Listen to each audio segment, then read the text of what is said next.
sesuai dengan pujian ini. Memang kami membutuhkan Engkau Bapa, karena kami adalah milik Bapa Yahweh. Oleh karena itulah kami membutuhkan campur tangan Tuhan di dalam setiap kehidupan kami dari hari lepas hari. Kami mengucap syukur apabila dalam ibadah Erev Sabat pada malam ini kami dapat bersama-sama memuji dan meninggikan nama-Mu. Sekarang ya Tuhan, kami ingin mendengar isi hati Tuhan. Mari Roh Kudus urapi hamba-Mu dan urapi setiap kami yang mendengar firman-Mu dengan urapan yang sama, agar firman yang ditaburkan dapat kami pahami dan kami mengerti di dalam kehidupan kami. Jika ada kuasa penguasa roh jahat di udara yang akan merebut kebenaran firman, kami tolak dan kami patahkan di dalam nama Yeshua HaMashiach. Pergi kau keluar, tinggalkan tempat ini, tinggalkan setiap hati dan pikiran kami, karena hati dan pikiran kami hanya kami tujukan bagi kebenaran firman saja. Mari Bapa berikan kemampuan kepada kami, bukan hanya untuk mendengar firman-Mu saja, melainkan juga melakukannya di dalam kehidupan kami. Ajar kami dan bentuk kami supaya hidup kami semakin menyenangkan hati-Mu. Demi nama Adonai Yeshua HaMashiach kami berdoa dan mengucap syukur. Haleluya. Semua yang percaya katakan amin. Silakan duduk. Bapak Yahweh memberkati. Shalom Aleichem. Puji Bapak Yahweh. Bapak Ibu saudara sekalian, sesuai dengan flyer yang sudah saudara terima, maka firman pada saat ini dalam ibadah Erev Sabat saya beri judul maju kena, mundur kena. Kenapa maju kena, mundur kena? Kalau kita renungkan, karena kita berada di antara dua benda yang lain, bisa berupa manusia, bisa berupa benda mati.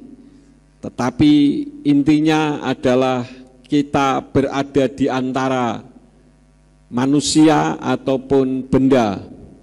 Kalau keluarga misalkan di antara kakak dan adik. Jadi intinya adalah ada orang yang di depan dan di belakang kita. Bagaimana sebagai seorang pemimpin, karena saya adalah seorang pemimpin jemaat, tentu yang menjadi orientasi dari pemberitaan firman pada saat ini adalah pemimpin. Maju kena, mundur kena bagi seorang pemimpin adalah karena ketika pemimpin mau maju, ada orang yang memang mau maju untuk dipimpin. Tetapi kalau maju kena karena orang yang kita ajak untuk maju tidak mau maju, maunya biasa-biasa saja. Nah, itu maju kena. Tetapi mundur juga kena, karena sebagai seorang pemimpin tentu tidak berpikir kemunduran. Seorang pemimpin yang baik selalu berpikir kemajuan. Nah, di dalam kitab suci, saudara-saudara, firman Elohim mencatat adanya seorang pemimpin yang maju kena, mundur kena. Di dalam kitab Keluaran pasal 6 ayat yang ke-12 dari Indonesian Literal Translation berbunyi demikian. Dan berbicaralah Mose di hadapan Yahweh dengan mengatakan, lihatlah, Bani Israel sendiri tidak mendengarkan aku. Bagaimanakah Paro mau mendengarkan aku, dan aku seorang yang tidak bersunat bibir? Yang dimaksud tidak bersunat bibir itu orang yang tidak fasih berkata-kata. Bapak Ibu saudara sekalian, di dalam ayat ini Mose katakan bahwa lihatlah Bani Israel sendiri tidak mendengarkan aku. Jadi Mose itu diutus oleh Bapa Yahweh untuk membawa bangsa Israel dari Mitsrayim menuju ke tanah perjanjian. Tetapi ketika dia mengutarakan kepada bangsa pilihan Elohim, bangsa Israel, Ternyata bangsa Israel diajak keluar dari Mitsrayim tidak mau. Nah ini kebentur, saudara, maju kena, karena yang diajak maju tidak mau. Tetapi kalau dia mundur tidak mungkin, karena dia diperintahkan oleh Bapa Yahweh. Artinya di belakang Mose itu ada Bapa Yahweh yang memerintah, ayo kamu maju. Tetapi ketika dia mau maju, bangsa Israel diajak keluar dari Mitsrayim, tidak mau. Apalagi ketika Paro mengeraskan hatinya, sehingga bangsa Israel yang biasanya membuat batu bata diberi jerami, kemudian ketika diajak keluar oleh Mose, maka Paro atau Firaun marah, kemudian disuruh membuat batu bata dengan jumlah yang sama, tetapi tidak diberi jerami. Sehingga ini menambah beban bagi kehidupan mereka. Sehingga bangsa Israel tidak mau mendengarkan Mose karena penindasan yang dilakukan. Jadi maju kena, yaitu mentok, karena tidak ada yang mau diajak maju. Mundur kena, karena mentok pada Bapa Yahweh yang memerintahkannya. Nah yang menjadi pertanyaannya adalah, kenapa bangsa Israel tidak mau dibawa keluar dari Mitsrayim? Di dalam kehidupan kita pun terkadang seperti itu. Kita ingin maunya maju. Saudara sebagai seorang istri biasanya mengajak suaminya untuk maju kerohaniannya. Atau seorang suami mengajak istrinya supaya kerohaniannya maju. Tetapi ternyata yang diajak tidak mau maju, maunya biasa-biasa saja. Sementara saudara yang mengajak maju, ada desakan Ruach HaKodes untuk lebih maju secara kerohanian. Nah ini namanya maju kena, mundur kena, saudara-saudara. Nah kenapa bangsa Israel tidak mau dibawa keluar dari Mitsrayim? Karena bangsa Israel marah kepada Mose, karena merasa dipaksa oleh Mose. Tadinya dia membuat batu bata dengan jumlah katakanlah 1000 satu hari dengan diberi jerami.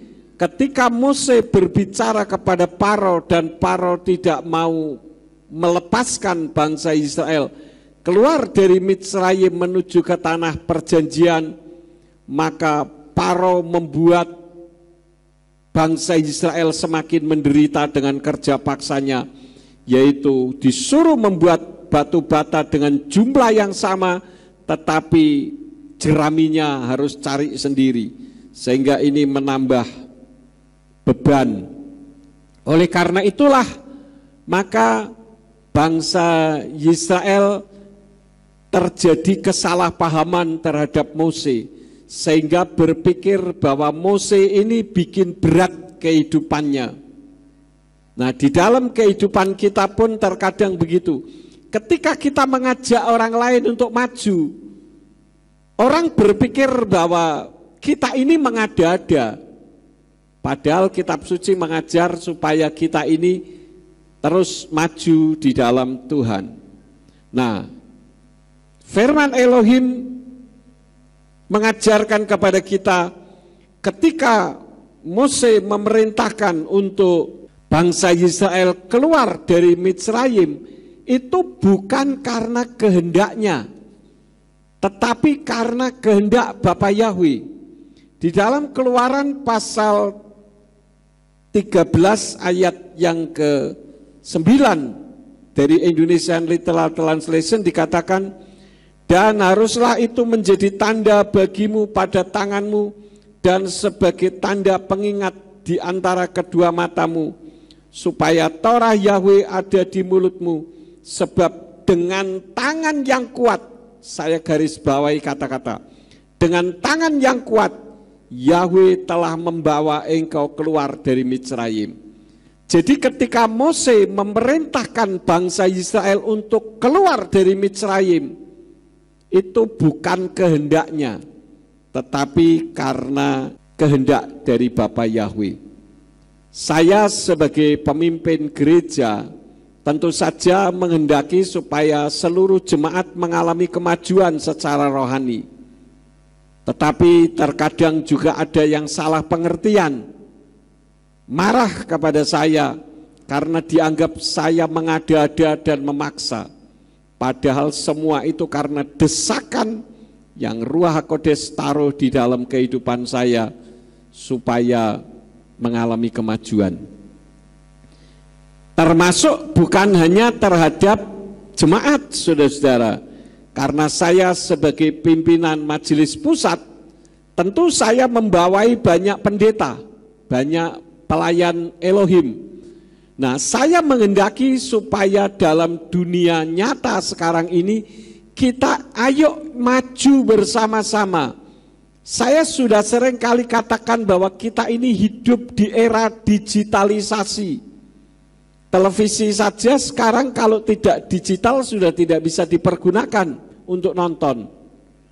Karena kita harus ikut kemajuan dunia.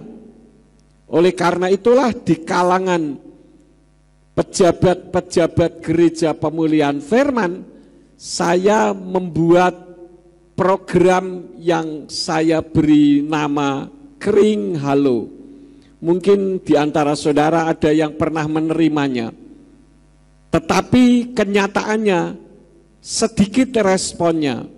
Tadi saya lihat, saya ingat hanya 48 kali setiap Selasa saya upload. Setelah 48 kali sudah KO, saudara-saudara, tidak ada yang membuat lagi. Kalaupun ada yang membuat, ya orangnya itu-itu saja yang memang sudah paham. Kenapa sih saya sedikit memaksa? Sebetulnya bukan karena saya yang memaksa, tetapi karena Ruach HaKodes mengingat gereja-gereja yang masih belum menyembah Bapa Yahweh, mereka pun sudah masuk di dalam era digitalisasi. Masa kita yang sudah mengenal kebenaran tidak masuk dalam dunia digitalisasi? Alasannya apa, saudara-saudara? Alasannya gaptek. Saya sudah kasih tahu, kalau kita gaptek, minta tolong anak remaja, minta tolong yang bisa tinggal merekam saja. Saya sudah katakan tinggal direkam, hasilnya kirim ke saya, nanti saya yang mengupdate. Kenapa? Ini bukan karena kemauan saya. Kalau mau saya tidak mau begitu. Karena tentu itu membebani orang untuk belajar. Tetapi ini adalah kemauan Tuhan, supaya kita ini berjalan mengiringi perjalanan dunia.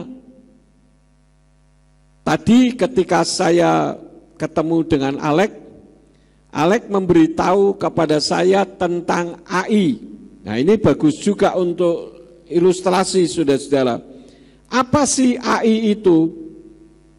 AI adalah kecerdasan buatan. Di dalam Wikipedia dikatakan artificial intelligence.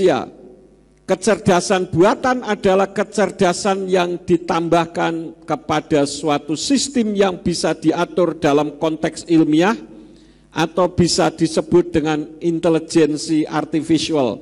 Bahasa Inggrisnya artificial intelligence atau hanya disingkat AI. Didefinisikan sebagai kecerdasan entitas ilmiah.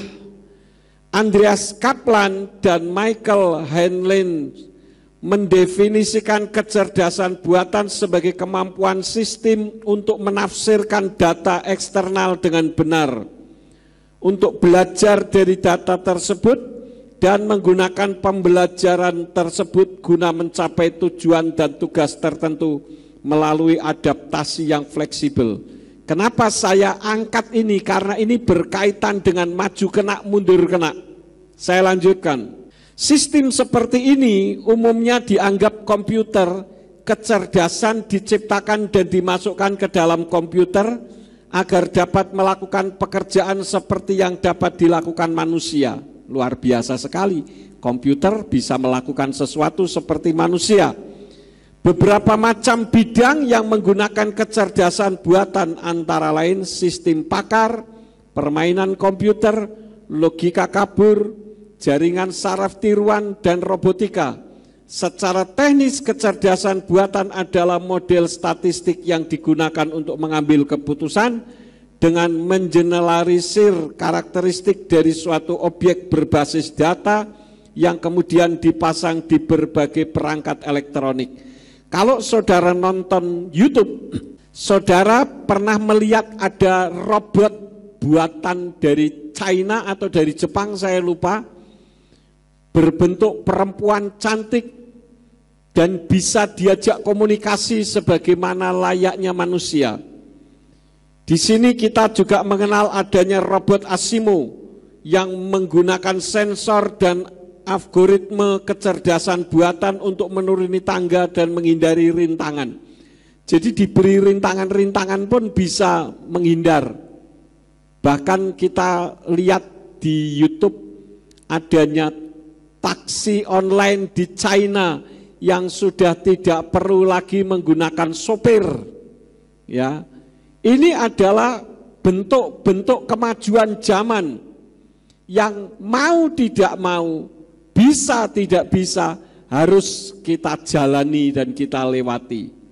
Itulah sebabnya maka melalui kesempatan kali ini, jika para pejabat Gereja Pemulihan Firman secara khusus melihat dan terpanggil untuk ikut update pengetahuan, mari bikin kering halo. Jangan sampai 48 sudah knock out, sedangkan gereja-gereja yang belum mengenal Bapa Yahweh, mereka pun membuat semacam kering halo dengan tema macam-macam, saudara-saudara, sehingga mereka tidak ketinggalan. Sangat disayangkan kalau penyembah Bapa Yahweh gaptek tetapi tidak mau belajar. Nah, nanti setelah ini saya jadikan video YouTube, saya akan videokan bagaimana intensitas daripada intelijensi artificial ini ditanya tentang Yahweh dan Allah. Ya, tadi Alex sempat mendemonstrasikan ketika ditanya tentang Yahweh dan Allah dapat menjawab dengan benar, saudara-saudara. Ini salah satu bukti ketika artificial intelligence ditanya, "Is Allah a name or a title?" Dijawab dengan panjang lebar. Silahkan dilihat dan diartikan ya. Kemudian ditanya yang kedua, "Is Yahweh same with Allah?" Kemudian ditanya juga yang ketiga, "Is Yahweh a title or a name?" Semua dijawab dengan benar. Coba dilihat ya. Jangan sampai kita yang manusia ciptaan Elohim dengan diberi hikmat luar biasa kalah dengan komputer tentang nama Yahweh dan Allah. Ini semua akibat kemajuan teknologi digitalisasi. Maka saya agak memaksa. Ya, bukan agak, tetapi memang memaksa para pejabat Gereja Pemulihan Firman agar mengikuti perkembangan teknologi digitalisasi, agar tidak menyesal di kemudian hari. Jangan sampai kalah sebelum berperang. Ayo kita maju bersama ya. Yang jadi masalahnya mau atau tidak. Jika mau, pasti Bapak Yahweh memberi hikmat untuk bisa. Saya juga tidak pernah belajar komputer di bangku sekolah komputer, tetapi belajar dasarnya dari anak saya, Lea Sulistyo, yang sekarang ada di Amerika. Ayo semangat ya. Artinya komputer bisa lebih pintar daripada pendeta-pendeta yang ada di Indonesia. Ini sangat miris sekali, saudara. Kenapa? Karena manusianya tidak mau belajar. Mohon maaf, bukan berarti saya mengecilkan arti dari pendeta yang ada di Indonesia yang belum memahami nama Yahweh, tetapi karena mereka tidak mau belajar sehingga kalah dengan mesin intelijensi artificial. Oleh karena itulah maka Jangan sampai kita semua maju kena, mundur kena. Tentu sebagai seorang pejabat Gereja Pemulihan Firman, saya yakin para pejabat ini juga ingin supaya ada kemajuan di gerejanya. Bagaimana apabila mengajak jemaat untuk maju, tetapi jemaat yang diajak maju tidak mau? Tentu akan kecewa. Ya, saya pun demikian. Kecewanya bukan karena saya menghadapi orang-orang yang tidak mampu, tidak, karena saya yakin semuanya diberi kemampuan, terbukti diberi kasih karunia untuk mengenal Bapa Yahweh. Karena untuk mengenal Bapa Yahweh itu karena kasih karunia yang diberikan oleh Bapa Yahweh dan kasih karunia yang diberikan oleh Yeshua HaMashiach. Tetapi yang mengecewakan adalah karena tidak mau mempelajarinya, menyerah dengan keadaan. Padahal seharusnya kita jangan menyerah dengan keadaan. Karena itu dalam kesempatan ibadah RF Sabat pada malam hari ini, kembali saya menghimbau, hidupkan kembali kering halo pejabat Gereja Pemulihan Firman. Apabila yang belum pernah membuat, silakan mencoba. Nanti kalau hasilnya kurang memuaskan, saya akan coba untuk mengedit-edit. Kan enak, saudara-saudara. Jadi jangan sampai kita maju kena karena yang diajak maju tidak mau, mundur kena karena desakan dari Bapa Yahweh supaya kita mengikuti perkembangan dunia. Ini yang pertama. Yang kedua, meskipun berteriak oleh perbudakan yang berat, namun mereka ini menikmati, sehingga Tuhan hanya dijadikan pesuruh saja. Saya akan buka di dalam kitab Keluaran pasal 2 ayat yang ke-23 dari Indonesian Literal Translation yang demikian bunyinya.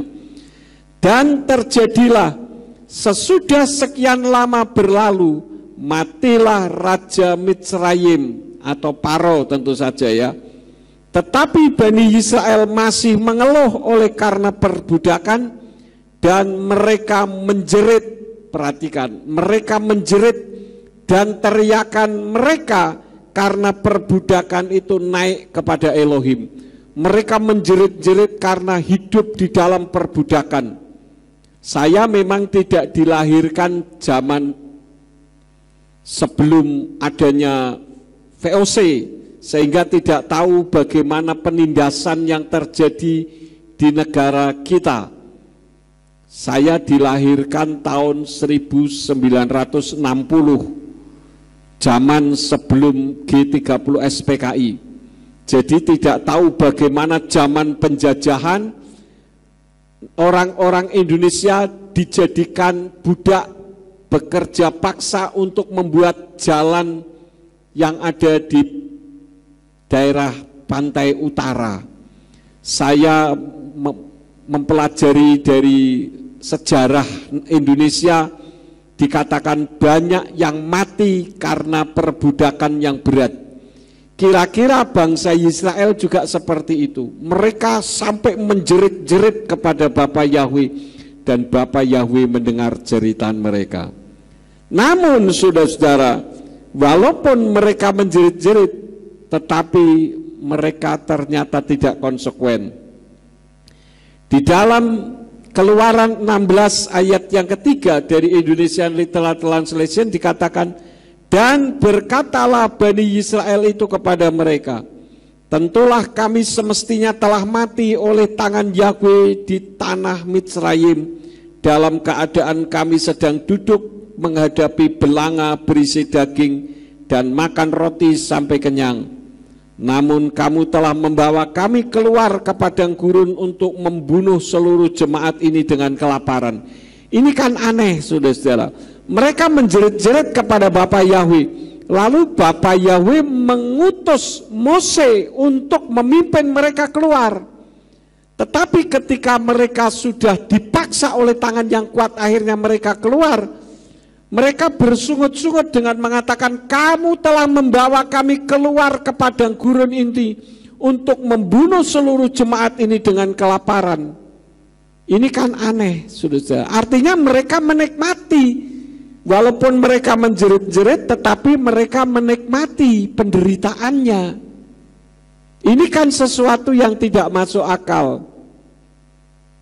Banyak sekali di dalam kehidupan kita juga seperti itu, sehingga membuat pemimpin sering frustasi karena disalahartikan seperti bangsa Israel yang dikecam oleh orang yang membimbingnya. Saya kalau marah, saya memberikan bimbingan, tetapi terkadang orang salah arti, salah memaknainya, seolah-olah saya kok kejam, saya begitu menindas orang. Sama sekali tidak. Dengarkan Bapak Ibu Saudara sekalian, dalam kamus pelayanan saya tidak ada istilah menyingkirkan orang, tidak ada istilah menghancurkan orang lain. Tetapi saya selalu berusaha untuk membimbing supaya orang yang saya bimbing menjadi orang yang hebat. Itu yang ada di dalam hati dan pikiran saya. Tetapi terkadang disalahartikan. Demikian pun di dalam kehidupan kita seringkali kita salah arti, salah mengartikan, saudara-saudara. Ya, kenapa? Karena hanya lihat sisi luarnya saja. Ada sebuah ilustrasi, ada seorang anak perempuan memiliki 2 buah apel. Kemudian si ibu meminta apelnya. Nak, boleh enggak ibu minta apelnya? Oh boleh bu, tetapi apelnya digigit dua-duanya. Satu digigit, kemudian satu digigit lagi. Ketika melihat seperti itu, si ibu kecewa. Saya minta buah apel, kok apelnya dikerokot dulu, digigit dulu. Dua-dua semua digigit. Berarti anak ini tidak memberikan dengan rela, dengan ikhlas. Itu adalah salah pengertian yang ada di dalam diri ibu. Saya katakan salah pengertian kenapa? Karena ketika si anak memberikan apel yang satu yang sudah digigit ini kepada ibunya, sambil mengatakan, Bu, apel yang ini saja yang untuk ibu, karena lebih enak daripada apel yang satunya. Jadi si anak ini memakan dulu supaya tahu 2 apel ini yang enak yang mana, dan yang enak yang diberikan kepada ibunya. Nah, seringkali di dalam kehidupan kita juga kita salah pengertian seperti itu, ya. Oleh karena itulah maka kita belajar supaya kita bisa memahami orang lain, sehingga jangan sampai maju kena, mundur kena. Karena kalau kita yang menjadi penghalang, berarti kita menjadi batu sandungan. Demikian pun jangan sampai kita maju kena, mundur kena. Saya tidak tahu maju kena, mundur kena di dalam kehidupan saudara yang seperti apa. Tetapi yang jelas kalau maju kena, mundur kena itu rasanya tidak enak. Lebih lanjut di dalam Keluaran 15 ayat 23 sampai 24 dari Indonesian Literal Translation dikatakan, kemudian mereka tiba di Mara, dan mereka tidak dapat minum air di Mara itu karena pahit rasanya. Oleh karena itu tempat itu dinamai Mara. Perhatikan kalimat ini. Dan bangsa itu mulai bersungut-sungut kepada Moses seraya mengatakan, apakah yang akan kami minum? Nah, saya mau tanya nih kepada saudara. Ketika Mose membawa bangsa Israel dari Misraim menuju ke tanah Kanaan, ke tanah perjanjian, dan mereka tiba di Mara, dan ternyata di Mara airnya pahit. Pertanyaan saya, Mose ketika minum air di Mara, airnya ikut pahit atau manis? Tentu pahit, sama saja. Tetapi mereka tidak mau tahu. Mereka katakan, apakah yang akan kami minum? Kemudian mereka bersungut-sungut kepada Mose. Padahal Mose juga sama saja tidak bisa minum. Ketika minum airnya juga pahit, tidak bisa dipakai untuk minum. Artinya mengalami kesusahan bersama-sama. Oleh karena itulah maka kita seringkali merasa bahwa pemimpin itu menyeret kita, padahal menyeret untuk kemajuan. Karena itu saya ulang sekali lagi, karena ini beban bagi saya yang Bapak Yahweh taruh di dalam hati saya untuk para pejabat, baik gembala sidang, wakil gembala sidang, pengurus gereja, para pejabat gereja pemulihan firman, supaya kita mari belajar dalam dunia digitalisasi. Saya katakan, kalau saudara tidak mau belajar, saudara akan menyesal di kemudian hari. Dan penyesalan itu selalu datangnya terlambat. Karena itu mari kita belajar bersama-sama. Untuk jemaat, saya juga menghimbau supaya kita jangan sembarangan mengakses. Karena di atas muka bumi sekarang ini ada banyak sekali pengajaran-pengajaran yang bisa membuat orang terjatuh dari iman. Naskah orang lebih diperhatikan daripada yang disajikan oleh pemimpinnya. Padahal pemimpinnya sudah membuat dengan susah payah. Saya membuat satu pasal satu hari, itu tidak gampang, saudara-saudara. Saya ajarkan prosesnya. Yang pertama, saya membuka kitabnya, kemudian saya merekam. Ketika merekam, itu tidak langsung dimasukkan, diberi background musik, tidak. Tetapi diteliti ulang. Dan ketika diteliti ulang, itu ada yang salah cara membacanya. Harus dipotong, harus ditambah lagi, atau diulang sebagian. Nah, setelah berhasil baru diberi background musik, setelah diberi background musik baru dibuat video. Jadi membutuhkan banyak tahapan. Tetapi saya dengan sukacita membuat.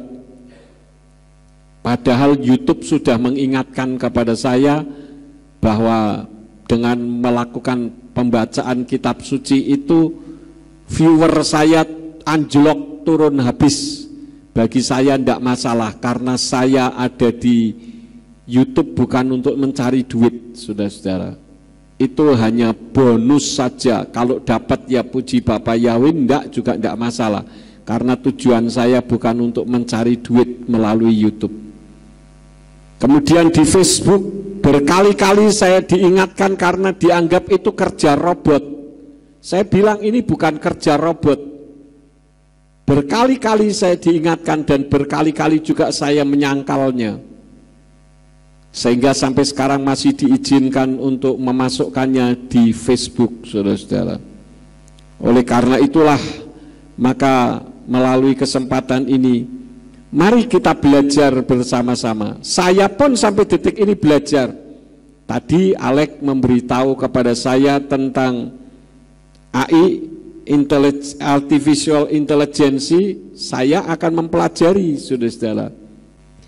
Karena tadi Alek juga mengungkapkan tentang program, komputernya disuruh membuatkan program, dia langsung membuatkan program dan cepat sekali. Alek bilang itu programnya baru yang sederhana. Ya, saya bilang kalau diberi input untuk membuat program yang sulit, mungkin juga akan dibuatkan program yang sulit. Inilah kemajuan teknologi yang begitu luar biasa menjelang kedatangan Yeshua HaMashiach yang kedua kali. Karena itu, mari kita belajar bersama-sama. Akibat tidak mau belajar, bisa kita tersesat, saudara-saudara. Karena hanya menerima begitu saja, termasuk berita-berita hoax, kita telan mentah-mentah. Seperti bangsa Israel ketika dalam perjalanan dari Mitsrayim menuju ke tanah perjanjian, dari Mesir ke Kanaan, mereka pun selalu melihat petunjuk Bapa Yahweh. Di dalam Keluaran 40 ayat 36 sampai 37 dari Indonesian Literal Translation dikatakan, dan ketika awan itu naik dari dalam tabernakel itu, Bani Israel berangkat melanjutkan perjalanan mereka. Jadi yang menjadi indikasinya adalah adanya tiang awan kalau siang hari supaya melindungi bangsa Israel dari terik matahari, dan tiang api kalau malam hari, tiang awannya itu berubah menjadi tiang api supaya kalau malam menghangatkan bangsa Israel. Karena di padang gurun itu suhunya ekstrim. Kalau siang panasnya luar biasa, kalau malam dinginnya luar biasa. Nah, Bapa Yahweh selalu melindungi mereka dalam bentuk tiang awan dan tiang api. Nah, kalau tiang awan itu berpindah, bisa tidak bisa, mau tidak mau, mereka harus pindah. Kalau mereka tidak mau pindah bagaimana, Pak? Ya bisa saja tetap di situ, tapi mereka akan tersesat. Karena padang gurun itu sepanjang mata memandang itu hanya pasir saja. Seperti kalau saya naik kapal di tengah laut, sepanjang mata memandang yang dilihat hanya air saja. Tidak bisa mendeteksi utara, selatan, barat, dan timur. Jadi ketika tiang awan dan tiang api bergerak, artinya Tuhan memerintahkan untuk mereka bergerak. Mereka tidak mau bergerak, mereka akan ketinggalan, bisa mati di padang gurun. Demikian pula kalau kita diperintahkan oleh Bapa Yahweh untuk bergerak mengikuti perkembangan dunia, kita tidak mau membuat orang lain maju kena mundur kena, kita bisa tersesat dan akhirnya kita binasa, saudara-saudara, karena kita tidak berada di dalam pembimbingan dari Bapa Yahweh. Itu yang pertama. Yang kedua, tidak mampu menghadapi tantangan masa kini.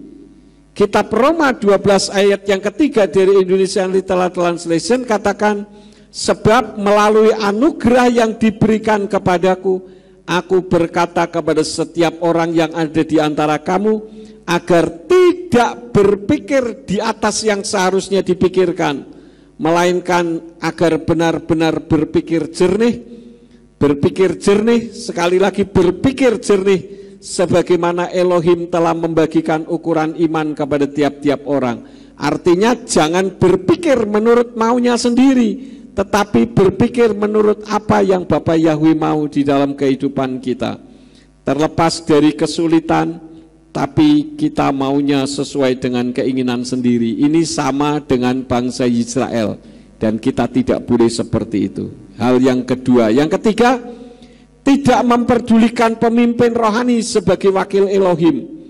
Kalau kita membaca di dalam kitab Yehosua pasal 4 ayat yang ke-16 sampai 18 dan Yehosua 4 ayat yang ke-23, di situ kita bisa tahu bahwa pemimpin rohani itu adalah wakil Elohim. Yehosua 4 ayat 16 sampai 18 dikatakan, perintahkanlah para imam yang mengangkut tabut perjanjian itu supaya mereka keluar naik dari sungai Yordan. Maka Yehosua memerintahkan para imam itu dengan berkata, keluarlah dari sungai Yordan itu.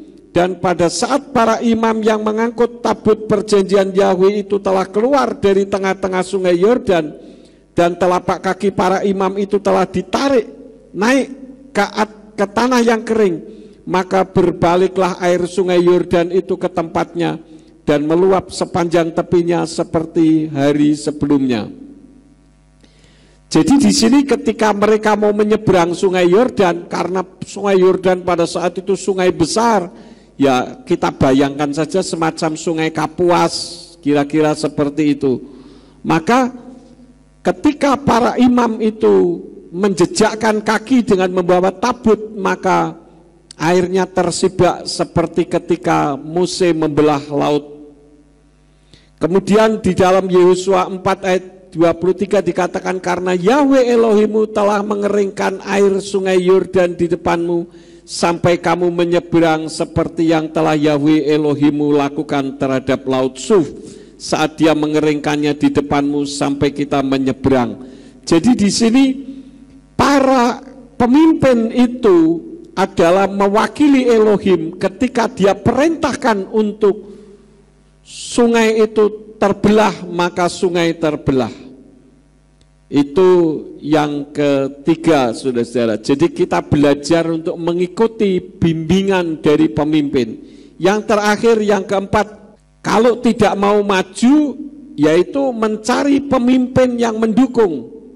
Di dalam Bilangan 14 ayat yang keempat dari Indonesian Literal Translation dikatakan, dan mereka berkata seorang kepada yang lain, marilah kita menunjuk seorang pemimpin dan marilah kita kembali ke Mitsraim. Ini ketika mereka frustasi di tengah perjalanan, mereka justru meminta untuk membuat adanya pemimpin baru yang akan membawa mereka kembali ke Mitsraim. Ini kan aneh, saudara-saudara. Kenapa? Karena tidak mau maju. Demikian pun di dalam kehidupan kita, kalau kita tidak mau maju, sementara pemimpin mengajak untuk maju, maka saudara akan mencari pemimpin yang bisa mendukung pikiran saudara. Demikian pun di dalam kehidupan saudara, kalau saudara menghendaki orang lain maju, tetapi orang lain yang saudara ajak maju tidak mau, tentu orang yang diajak maju ini akan mencari pemimpin yang lain dan tidak mau mendengarkan saudara. Ini menjadi satu konsekuensi.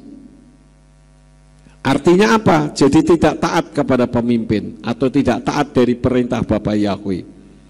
Oleh karena itu, maju kena ketika umat yang diam terkena, mundur kena Bapa Yahweh yang menghendaki maju. Karena itu mari kita bersama-sama melalui kesempatan firman pada saat ini, saudara-saudara yang nonton melalui YouTube, mari kita belajar bersama-sama, kita terus meningkatkan pemahaman pikiran kita, mengupdate-nya setiap saat, supaya kita bisa mengikuti perkembangan dunia, sehingga tidak sampai ada istilah maju kena, mundur kena, supaya dengan kemajuan teknologi yang kita ikuti, maka kita dapat menghadapi tantangan dunia dengan baik. Saya tidak akan memperpanjang firman, biarlah firman ini akan menjadi bahan renungan bagi kita. Apabila saya mengajak maju, itu bukan karena saya memaksa, tetapi karena sayalah yang dipaksa oleh Bapa Yahweh untuk membuat saudara maju, supaya dengan demikian kita bisa mengikuti perkembangan dunia. Amin buat firman Tuhan. Mari kita akhiri, kita bangkit berdiri bersama-sama, kita tutup di dalam doa. Bapa Surgawi, kami mengucap syukur apabila Engkau telah mengajarkan kepada kami di mana Engkau menghendaki supaya kami terus maju dan terus maju untuk menghadapi tantangan dunia. Karena dunia terus bergerak, maka kami pun harus mengikuti pergerakan dunia untuk menghadapi tantangan kehidupan saat ini. Engkau berkati semua yang sudah menonton, mendengarkan YouTube ini, beri hikmat akal budi supaya mereka semuanya juga memiliki keberanian untuk maju, untuk bertumbuh bagi kemuliaan nama-Mu. Terima kasih Bapa. Kalau sebentar kami akan berpisah satu dengan yang lain, Engkau tidak pernah meninggalkan kami. Engkau selalu menjaga, melindungi dan memelihara. Dan biarlah Tuhan Engkau pertemukan kami di waktu-waktu yang akan datang dengan iman yang lebih baik dari hari ini untuk kemuliaan bagi nama-Mu. Kalau sebentar kami akan pulang, kirim malaikat untuk menjaga, melindungi kami, tibakan di rumah dengan selamat. Dan apabila sesampainya di rumah kami beristirahat, izinkan malaikat-Mu itu tetap menjaga dan memelihara kehidupan kami di sepanjang malam kami istirahat, supaya besok kami bangun dengan tubuh yang sehat. Dan ketika kami bangun dengan tubuh yang sehat dan kami melakukan aktivitas dalam kehidupan kami, apa saja yang diusahakan dan dikerjakan yang tidak bertentangan dengan firman-Mu, kiranya dibuatnyalah oleh Engkau berhasil, supaya dengan keberhasilan itu dapat dikembalikan lagi guna hormat dan kemuliaan bagi nama-Mu. Berkati yang sudah ambil bagian di dalam pelayanan pada saat ini, Engkau pakai mereka semakin hari semakin heran. Terima kasih Bapa, sekarang berkatilah kami karena kami siap menerima berkat daripada-Mu. Mari kita angkat kedua belah tangan kita untuk menerima berkat Yahweh. Yifarcha Yahweh wa yishmereka. Yahweh memberkati engkau dan memelihara engkau. Yair Yahweh pano oleh kawikuneka. Yahweh menyinari engkau dengan wajahnya dan memberi engkau anugerah. Yisa Yahweh pano oleh kawiyashem leka shalom. Yahweh menghadapkan wajahnya kepadamu dan memberi engkau damai sejahtera. Diberkatilah engkau di kota dan diberkatilah engkau di ladang. Diberkatilah buah kandunganmu, hasil bumimu dan hasil ternakmu, yakni anak lembu sapimu dan kandungan kambing dombamu. Diberkatilah bakulmu dan tempat adonanmu. Diberkatilah engkau pada waktu masuk dan diberkatilah engkau pada waktu keluar. Sekarang pulanglah dan terimalah berkat. Kasih Bapa Yahweh Sang Pencipta, kasih karunia Adonai Yeshua HaMashiach Sang Pembeli jiwa, dan Ruach HaKodes menyertai saudara sekalian sampai Maranatha. Adonai Yeshua HaMashiach datang kembali untuk yang kedua kali dan mengangkat kita semua. Haleluya. Semua yang percaya katakan amin. Selamat malam, Shabbat Shalom. Bapak Yahweh Besem Yeshua HaMashiach Ruach HaKodes memberkati kita semua. Amin.